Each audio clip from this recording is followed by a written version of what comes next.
Fill to capacity. Crazy good stories and timely topics.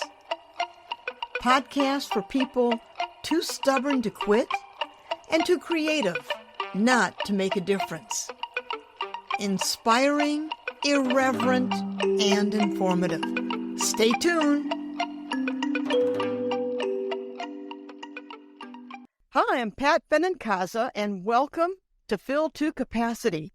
Today's episode: everybody's got broken stuff. Repair, not replace. My guest is Peter Mui, and Peter is an MIT graduate who is founder and organizer of the Fix-It Clinic, a pop-up activity where people bring their broken things to disassemble and they hopefully repair with the assistance of a volunteer Fix-It coach. Now, I love how Peter says this, quote, "It's apolitical, non-sectarian, non-denominational. Everybody's got broken stuff." Welcome, Peter. I'm so glad you're here. Thank you for having me. And I've added bipartisan to that too recently. Oh, that is a good addition. Necessary. So will you tell us about the Fix-It clinics? How did they come about? Well, I guess at some point, first of all, it's a hobby of mine that's gotten way out of control. So I guess at some point I noticed that things were getting harder to get into. That a lot of, well, let's back up and say a lot of common household appliances, a lot of things people had around their houses. If you could get into them, they were easy to fix, but people never even thought to get into them. I'll rewind and I'll sort of give away my age a little bit. I used to go to a yard sale, for example, and I'd see a cassette recorder on the table there for $1. And like maybe the only thing wrong with it was that the pause switch was set. You know, and I'd give it to them and say, the pause switch is set. Well, still doesn't work here. You can still have it for $1. So there's that. There's sort of decoupling of our relationship to our stuff. And we could talk about that too if you've got another 6 hours. But the first one was an attempt to just basically put out the tools so that people could take stuff apart and see what we can learn by delegating it. Okay, so now before we go any further, I just want to give a little bit of context. A couple days ago, the BBC had an article. Every year, an estimated 11 billion tons of solid waste is collected around the world, most of it thrown in landfills. The other makes its way out into the ocean. Now, that brings me to planned obsolescence, the deliberate shortening of a product lifespan to force people to buy replacements. And of course, it guarantees constant sales for the corporation. But there's also systemic obsolescence, is where manufacturers make it almost impossible to repair or get parts. So if we look at smartphones, for example, Apple does not allow older iPhones to update to the new operating system. So you're forced to go out and buy a new iPhone. Peter, will you talk about this systemic obsolescence and manufacturers withholding repair information as well as parts? Wow, big topic. All right, so let me say there's multiple facets to this. There's sort of the insidious planned obsolescence like you've implied, but there's also this kind of race that we have to the bottom, where imagine that these days most brands don't actually produce. They're not the manufacturer for the products that they sell. The brands are just kind of these holding houses for contract manufacturing services in China. So, for example, I might be a product manager here in the United States, and I go to overseas factories and say, I want to sell a toaster oven that retails in the United States for $100. You need to manufacture it for me for $9. And that's a thing that I've been noticing a lot, especially with that stuff that's generic, like toasters and toaster ovens and blenders and stuff, is that what's happening is there's this race to the bottom to basically see how inexpensively can you manufacture the item, so such that the initial quality seems great to the customer, but that once it's off, within a year or a year and a half, basically the thing is junk. So I'm calling that junk by design. Now, the other thing you've mentioned is this idea that, yes, that we have this constant product churn mentality that, the manufacturers would claim we want that, but I think it's manufactured demand. This idea that we want the latest and greatest, and in order to provide that, they need to add shiny new features. Like there's been this whole move to make cell phones waterproof, and as part of making them waterproof, it makes them impossible to open up to replace something as simple as the battery. Now, if we'd understood that the trade-off we were making for making the phone waterproof was that we would never be able to replace the battery and have to throw it away in 2 years when the battery died, we might have chosen not to do that. But at this point, it's not as if we understood those were the trade-offs that were at hand at that moment. Yeah, good point. Now, when you started the Fix-It clinics in 2009, the U.S. was coming out of a 2-year economic depression, deep depression actually, the housing bubble, bad mortgages, folks weren't spending, high unemployment. Was this a case of right idea at the right moment? Why do you think the Fix-It clinics took off? Oh, man. Well, so I can only speak to my experience here in Northern California. Okay. Which was, more and more of, there is no local repair anymore. There used to be a company called Mr. Toaster in Richmond, California that repaired repaired appliances and stuff. But certainly the hi-fi equipment, there was a time when you used to be able to get repair for common household appliances, and that all just disappeared. And I would say for me, maybe it was environmentally focused. I just couldn't stand the waste. I couldn't stand the idea of the product churn and the idea that this stuff was going to a landfill. And it was basically sound. It had just one little thing that was wrong with it. Yeah. You're trying to speak to the economic component of it. Yeah. I honestly didn't see that at that moment. And I would say that even that still exists when I see the people who come to the Fix-It clinics that we have now, is that there's very much of an economic privilege component associated with repair because people don't think repair is possible. And for them, the outcome is pretty uncertain. And so if you think about the kinds of people in our society who can afford to come to a Fix-It clinic, like to take the time, to take the risk that it might not get fixed, that speaks to a whole different aspect of this that we could talk about. Actually, I was going to ask you about that. For working families who maybe the mom or the dad, the single mom or dad, whatever the configuration is, holding 2 jobs, can they go for X number of hours with kids in tow and spend that time going to the Fix-It clinic? So it almost seems like this breaks down in income, class level, availability.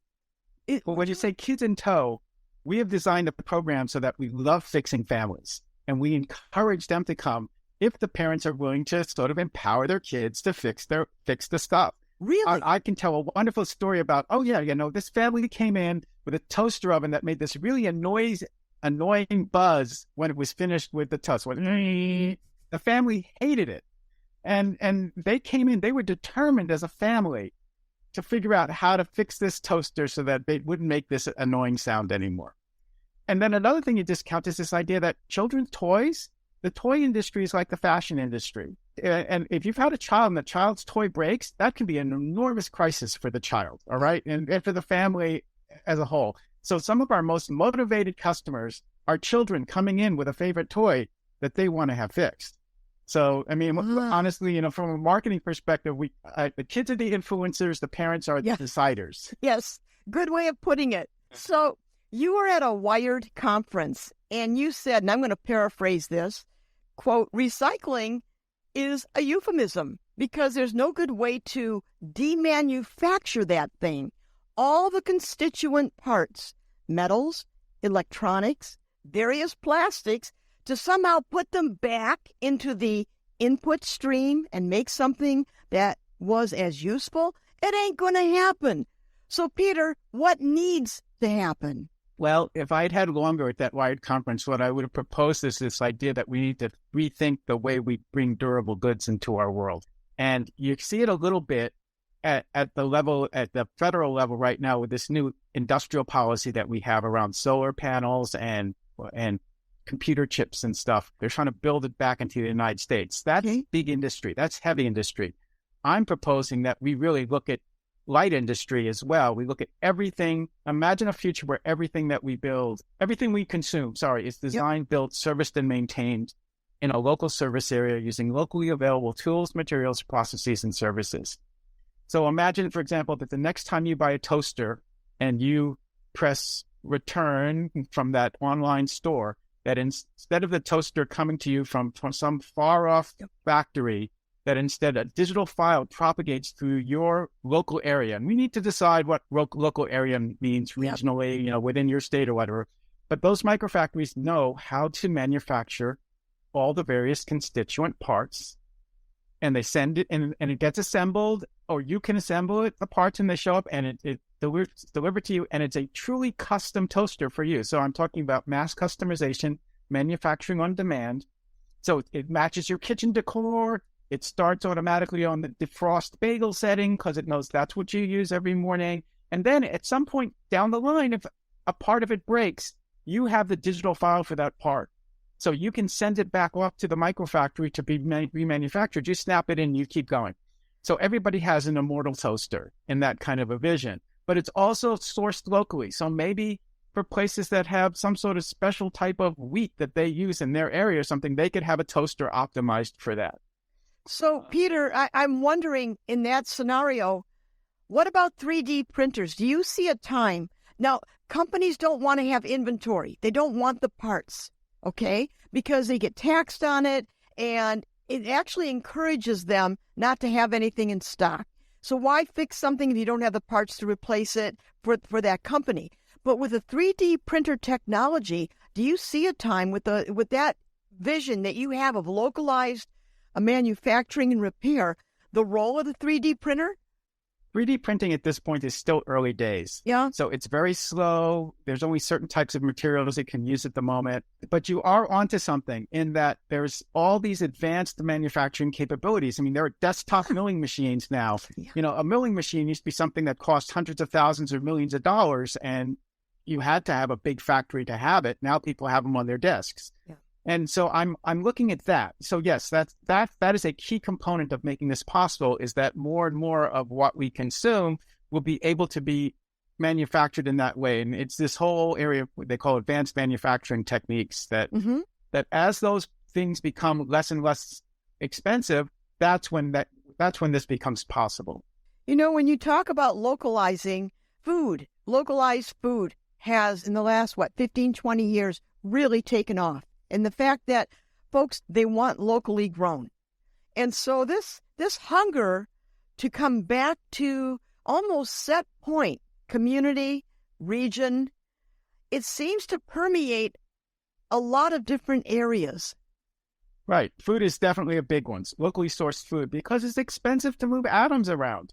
And something like that spoils. We really should think about eating more locally. I mean, when I was a college student in Boston, Massachusetts, I remember going to the local supermarket, and there was a whole gaylord of kiwis from New Zealand, and they were selling them for 10 cents each. And I stood there and I pondered this kiwi. I said, how can they move this thing around the planet, deliver it to me in Boston in the middle of winter, and sell it to me for 10 cents? Yeah. How does that happen? And the thing is, as consumers, we like that. We're like, great, 10-cent kiwis. I'll buy the whole thing, right?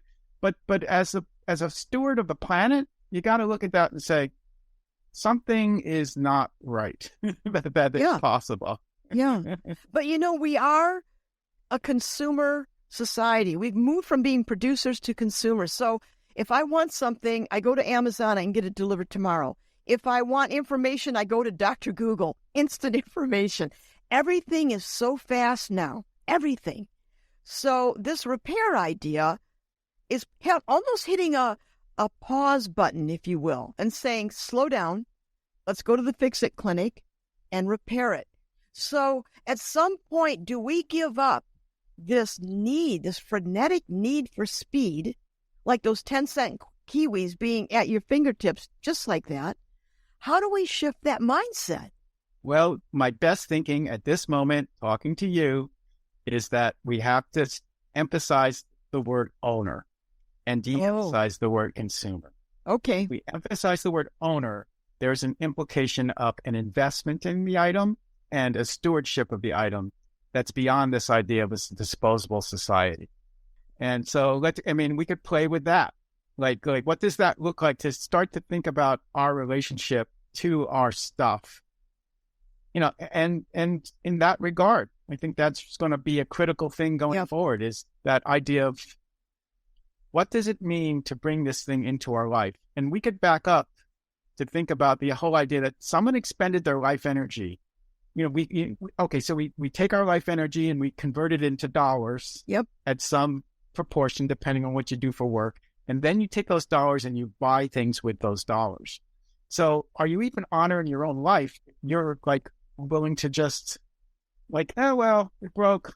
I'll just move on, buy another one, Mm-hmm. So we have to think about that whole relationship that we have with our stuff. This is part of sometimes I think a fix-it clinic as this my latest experiment in social engineering. Can we move the needle vis-a-vis people's relationship to their consumption? That's a huge question. And that leads to my next segue. This thing called the Digital Millennium Copyright Act. Does it mean that what we buy, we don't own? Because you're hitting the nail on the head. If I have a tractor that I want to fix, I can't just go out in the field, get my tools, go into it and fix it. The manufacturer has it locked up tight, but I bought the tractor. I'm not leasing it. I bought it. So what do we own? And what does it mean to own anything? Own, and that's air bunnies around the word own. Do we really own anything now? It's an excellent question. I mean, think of all the people who had physical music collections who are now totally happy to have it on Spotify or iTunes or Amazon Music and not ever own the device, not ever own this actual CD or the record or the cassette anymore. I'm bringing that up because the Digital Millennium Copyright Act was originally intended to keep us from pirating movies and music. Yep. And now it's being applied to copyright for software. Mm-hmm. And that's where John Deere and Apple and all these other manufacturers basically are holding us, in thrall, is this idea that they have this stuff that they don't want us to know. Yep. They don't want us to be able to modify it. And my understanding is that Deere has actually argued in court that the farmer no longer purchases the tractor. All they do is purchase a license to operate the tractor. Okay. Now, go back to what you were talking about, music and Spotify. Case in point, I think it was like 4 days ago, Spotify removed Bollywood music. They just removed it, just like that. And in the morning, I read international papers. I just want to know kind of like what's happening. And the worldwide outcry is, wait a minute, you can't just take a body of music that people have purchased, again, air bunnies, and disappear it. You can't do that. But they did. So are we at the whim of John Deere saying, well, you may have paid $120,000 for this tractor, but, you really don't own it? Like $300,000. But wow. But okay, so we as consumers, if I'm going to revert to that term here for a moment, why do we agree to such egregious? Why would we allow that to happen to us? What is it that allows us to decide that we're going to choose that? So it turns out that the pre-computer John Deere tractors from the 1970s and 1980s are actually going for a premium at auction with certain farmers. Yeah, I believe that. But and that it's not just the farmers. I mean, who's to say if you buy a Tesla on lease and you stop paying your lease payments, Tesla could turn off your car, and basically like, nope, you can't drive any further on the car. So that brings me to right to repair, this huge movement. Do you think public attitudes are changing for access manufacturing with a right to repair what we buy and own? Do you think the public is coming awake with that?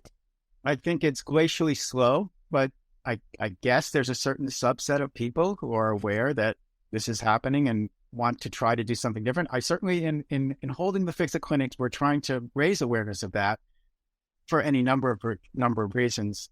Yeah. I wonder what it would really take, because they have us well trained. I mean, we could go on a tangent about. I don't know that I necessarily give us as individual consumers a break, because we fall for this. Okay, we want to buy the fast fashion. We want to have the latest iPhone because of whatever whiz bang feature that we think we have to have. I mean, I know teenagers who can spot somebody's iPhone model from across the hallway in the school, right? Oh, yes. They know yes. the ball. Yes, they do. They're very, very savvy that way. Right. Well, that leads me to another aspect of the Fix-It clinics. You're on major colleges and universities. You're teaching next generation engineers and designers how to make products durable, more maintainable, repairable. But do you see college engineer and design programs really pursuing this sustainable approach as well? Well, this is interesting because what I'm doing seems to fall between the silos, academic silos. So there's certain people in the environmental science, environmental engineering departments and stuff who care about this stuff a lot. And there's people who are in the tech group that honestly are, like computer science or electrical engineering or mechanical engineering who seem to care less about this. Civil engineers care about it right now because concrete is such a big polluter that they're looking at all these innovative ways of designing buildings that don't involve as much energy, embodied energy in creating the building as there used to be in the past. I would say it's fragmented in terms of who's interested. There are some cross-disciplinary students who care more than others. There's some universities that care more than others. It's all over the map. I've taught art college and art at arts high schools for many years, and one of the areas that I was on fire about was eco-design, because I've had science students, they're brilliant, but they're so artistic. And they'd say, well, what can I do? Oh, let's talk about that. And those kids seem to be able to think outside of logic in the sense of this material is only used for that. They think in a broader scope. I mean, that's what a wonderful art education will do, to challenge the definition of material. That, material for this? No, I can use it for that. And I remember reading that Venice has a cement that mimics sea coral that they're exploring and experimenting with to shore up parts of Venice.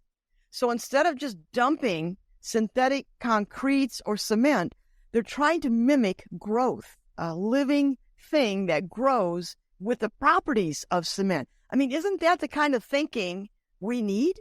Oh, absolutely. And they've gone back and looked at all the Roman piers, and they found out that they used some sort of volcanic fly ash. Yes. That makes that concrete much, much more durable than the current concrete that we're using for marine applications. Because it's self-healing.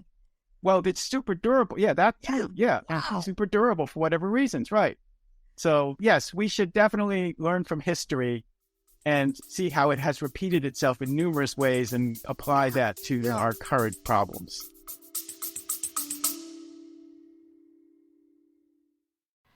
Fill to Capacity is brought to you by one of the most celebrated persons in history, Joan of Arc. How about carrying a bit of Joan's courage with you all the time? You can with the Joan of Arc Scroll Medal designed by award-winning artist Pat Benincasa.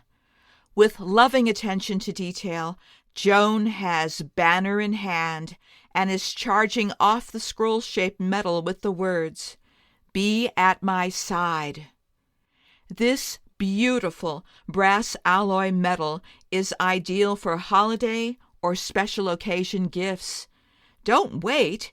Capture a bit of history and inspiration today. Visit www.patbenincasa-art.com. Now, back to the podcast. During COVID, Fix-It clinics went online, you went global. What happened, and what the hell did you take on? What happened? Over the years, we had developed relationships with all the other community repair events around the planet. And so you have this weird, I tried to make lemonade out of the lemon, where we had this weird situation where everybody was shut down. So these community repair events are very popular in Europe and in Australia. And we all of a sudden, like a light switch turning off, nobody can hold any events anywhere. And so, God bless him, Wayne Seltzer at the Fix-It clinics in Boulder, Colorado, they had one scheduled that weekend or something. And they said, well, why don't we just see if we can't move it to Zoom? And I was like, okay, that's great. Let's invite everybody.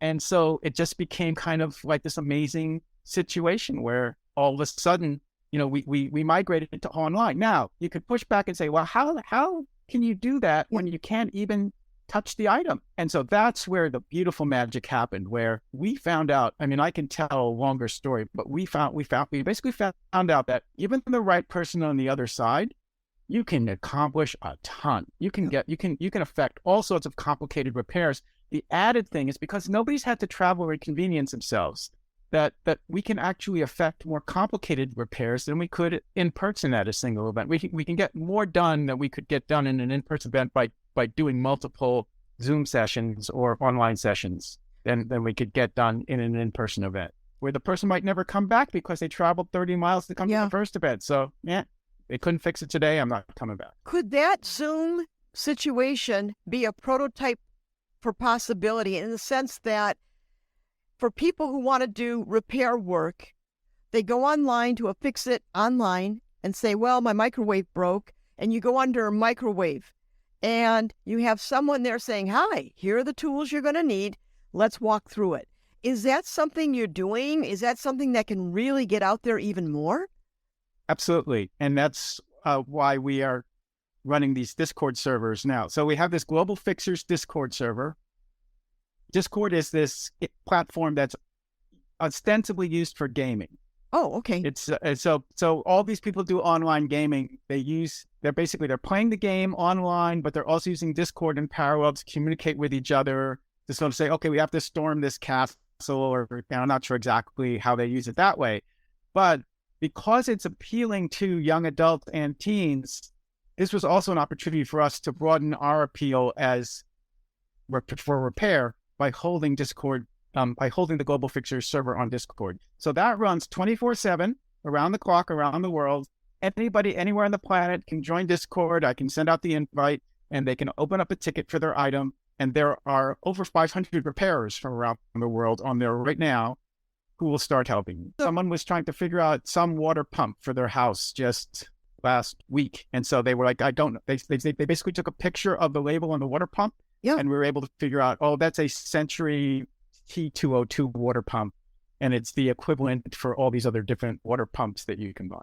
And so is there a website people can go to for what you're talking about? They can go to the Fix It Clinic website, and we'll sort of route them from there. Basically. Okay. There's basic blog posts on there that will help them if they want to do that. Okay, and I will be posting show notes with all the links to everything we've talked about so folks can follow up.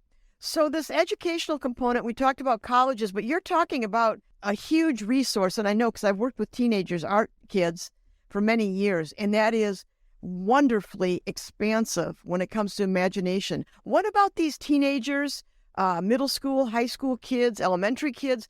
Is there any place for them in this fix-it model? Oh, absolutely. So we've got a whole program where high schoolers are fixing in their school and for their teachers and for the school itself and for their broader community.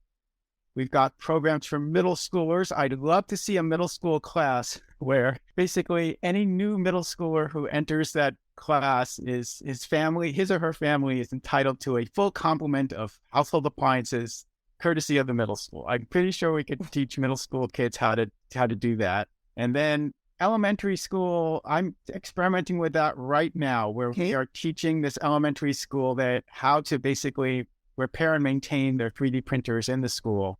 They're highly motivated to repair those 3D printers because they can't print out their little tchotchkes when it's broken. And then also to repair their distance learning technology. So to look at the computers, the Chromebooks that they have, and keep those in service as well. Okay. So absolutely. I'd love it if every kid on the way to school is passing by, like on trash day, and they see a toaster oven on top of a garbage can and say, gee, I wonder if this works or not. Let's bring it to school and take it apart. Oh, what yeah. happens. So when we talk about right to repair and this whole question of ownership, where is the biggest pushback against implementing these things? Where do you think it's coming from, or multiple streams of pushback? What would you say? Oh, it's the Tech Industry Association. There's major lobbyists. There's these lobby groups for the various technology and manufacturers, and they're the ones pushing back the hardest. And then the large equipment manufacturers like the John Deeres, are pushing hard because they have a lot. Their business model is at threat, because of this right to repair movement. Okay. So looking at where you started with the Fix-It Clinic in 2009 and fast forward to today, what is your greatest hope for the Fix-It Clinics now? So it's our lives going by. You want to play the biggest game you can. And so, yes, we can fix people's individual items all day long, but you and I know that even if we could run Fix-It Clinics or community repair events in every city in the world 24/7, that most useful stuff would still end up at the landfill. Yeah. What we really do need is a wholesale change in the consumer mindset vis-a-vis their consumption. And it's not just the individual consumers, it's the whole way the society is wired from the top down to encourage us to do the constant, and I would even go as far as to say mindless product churn. The things that we need to start thinking about how we keep the things in our built world here, at their highest utility possible. Keep the irons as irons and not try to somehow demanufacture them and try to return those constituent parts to some input stream again. Yeah. Because of all the embodied energy. And it speaks to the, some pretty core issues, because we're not really paying the true cost of the item when we buy it. There's all this upstream and downstream cost that's not factored into that price we pay at the moment we buy it. That if it were truly there, we would be paying a lot more. And that's something that people, while they claim they would do that, there's people's declared preferences and there's people's revealed preferences. And the reality is people will go for the, people will act differently when they're not telling you what they think you want to hear. That's true. That's true. Yeah. Now, on the flip side of that question, with all that you've done, is there an experience with the Fix-It Clinics that absolutely blew you away? That just really, really, like that, oh my God moment? Oh, it happens all the time. What do you know, that level of rapture happens at every Fix-It Clinic moment and it's over and over again. So sometimes I think I started this thing just so I could get myself some good friends. Peter, what drives you? I'm just curious. What drives you in this? What, for this or for things in general? For things in general, for a guy who has this idea, Fix-It Clinic, and then fast forward to today and all the ramifications of it, what drives you? I guess this feeling like, it's your life. You want to play the biggest game you can. At this moment in my life, Fix-It Clinic is the thing that seems to get me the most interest and notoriety. So I'm riding it for everything I can. But notice the way I'm modifying it a lot. Okay, I'm not just, doing this thing where, oh, yes, we hold these fun community repair events in public libraries. I'm trying to think about the big picture issue about how do I use this to engage everybody's A game at this critical juncture in the planet? Yeah. Can we, I'd say this a lot, but my thesis professor said the trick to education is to teach people in such a way they don't realize they're learning until it's too late. That's wonderful. And so how do I create this vehicle that provides for that? I just presented to the American Institute of Architects, and I realized it was an in-person event, and I realized I wanted to honor them for having me come in person, and all these people were in the room. And I stood there and thought, wow, it was very meta. It's like I'm doing performance art about my performance art. Yeah, you are. But again, you're going to the heart of an industry, a creative industry that will have a huge impact. So another thing I always do in my life, I try to see everything I do as an experiment. And nothing's a failure if you've learned as much as you can from that experiment. And so you need to design your experiments well. And so to design an experiment well, you need to ask the right question. So I'm always trying to figure out what is the right question to be asking in this situation. How do I design a quick and dirty, cheap experiment to prove or disprove some sub-hypothesis of the grander thesis underlying that question? And then you just run with it and just figure out, okay, What can we do what can we tweak based on what we just learned? What an attitude, because what you're doing, like sometimes folks will say, well, I have this idea, but boy, I don't know if it's going to work. And they do the what ifs. Your attitude is, it's an experiment. Let's try it. Right. Which means it's about action. It's about doing something. And really, at the end of the day, the only thing that matters is, did my life make a difference? And what I'm doing, does it make a difference? That's the question. I think that is the operating driver for anything we do. Can what I do make a difference? Well, you would hope. I mean, you wonder, make a difference in a positive way. Oh, yeah. Yeah, let me reframe that. And that's subjective as well, right? Yeah, good point. There's a certain intellectual and honesty and integrity I'm looking for in myself, in this work and in everything I do. And I look for it in my interactions with others. I don't always get it, but at least I'm trying to always be testing myself and say, is this really the right thing or am I too also doing something in a way that might have unforeseen consequences, or might be doing something in a way that might have some detrimental effect? But people get to measure that too, right? I mean, yes. But your model for self-reflection seems to remove the ego component. That's what I find remarkable. Rather than saying, oh, I failed at this, it's not about the I, it's about the experiment. And in that way, it becomes a vehicle for possibility, not chained to ego identity.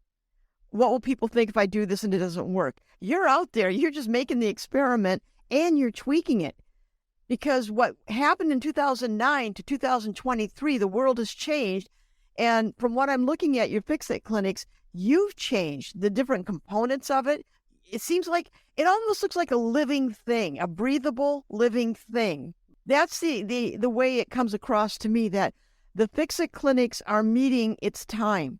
They say that an artist has to reflect the time and place he or they live in. That's what an artist does. We reflect the time and place we live in.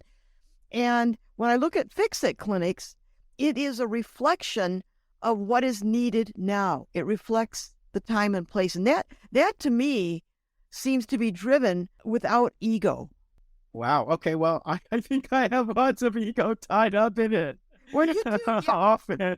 The ego to get it moving. Don't listen. Right. You're talking to an artist. I get that. But it seems like you're able to put that aside for the bigger mission.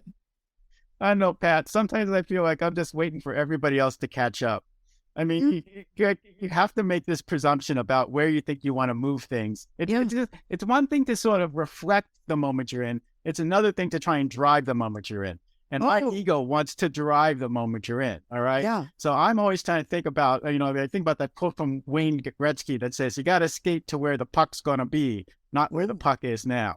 So I'm trying to figure out where the puck's going to be, and then say, but wait a minute, maybe I don't like that place for the puck. Let's figure out how I can telepathically move the puck over, or something. But with a good athlete, they know where the ball's going to be, where the puck's going to, they seem to know where the next move is. Right. So there's a certain amount of hubris in presuming where the next move is going to be. Okay. Yeah. Yeah, we just faced it in passing right to repair in New York State, where, we thought that we had this thing in the bag, and, lo and behold, there were all these ways that the governor was able to modify it last minute that watered it down. Yeah. Well, but you got something. Right. It's a party right. You want to take your wins where you get them. And I don't know if you paid attention, but just last week, Colorado passed meaningful right to repair for agriculture. Wow. So supposedly, if this really goes through as stated, I mean, we're a little bit surprised ourselves. It means that the first state has stepped up, where ag manufacturers like John Deere are going to have to provide the same material for repair that they provide to their dealer network to individual farmers. Well, that's great. Yeah, it is a huge deal. So where can people get more information about Fix-It clinics? Are they all over the world, all over the United States? How would they find out about that? Depends how you measure. So with Discord, we're all over the world. Okay. With the Discord and the Zooms, we're all over the world. The in-person events happen mostly in the United States. If you drill down in there, the oldest locations are places like Boulder, Colorado, Minneapolis, St. Paul area, Boston, Greater Massachusetts, Eastern Massachusetts area, Northern California, Southern California. There are other community repair events that do great work that are in Washington and Austin and stuff like that. Okay. And so there are all over the place. But if I could give your audience one takeaway, it's this idea that you can start with something broken you have right now by bringing it to Discord. And then we'll figure out, like, if you need parts or you need material, like, we'll either figure out how to help you get that stuff, but to basically, it takes a certain type of person. So this idea of engaging, so the thing that Fix-It Clinic has always emphasized was it's really an educational workshop. It's not a free repair service. Okay, if you want free repair, like, of course, when those people show up, we're not going to turn them away. But all of my marketing and all the emphasis is on this idea that if you come, you're going to materially participate in this with us. Okay, this is not a passive thing. Okay, this is like it's performance art. Yep. Part of it. Another way I put it is that a Fix-It Clinic is a party for Fix-It coaches that the general public is invited to try and crash. Yeah. Very good. Now, that said, because we're trying to assimilate them, okay, we're trying to attract the person who has a better opportunity of being the change agent or the activist or the person who is going to be the influencer in their broader community, rather than someone who's just there to be a consumer again, and this time being a consumer for services, for repair service, right? Yeah. So they're all so that's a long answer to your short question. It's a great, that's a fine answer. Now, the local, global, educational, community building, and online availability of the Fix-It clinics, it's an idea to action reminder for all of us. Got an idea? Make it happen. And that is so heartening about this conversation, is that it is a call to action.